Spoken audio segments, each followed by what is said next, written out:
সামনে রাজ্যে দু দফায় বিধানসভা ভোটের দিন একটি রাজ্যে প্রচুর পরিমাণে আগ্নেয়াস্ত্র বিস্ফোরক উদ্ধার করছেন রাজ্য পুলিশ।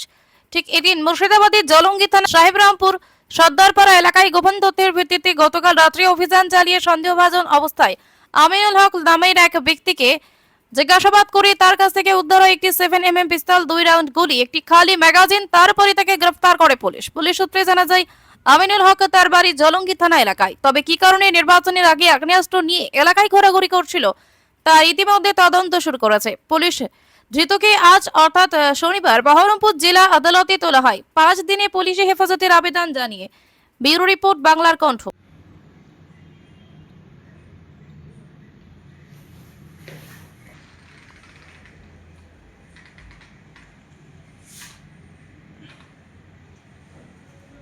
बोलो।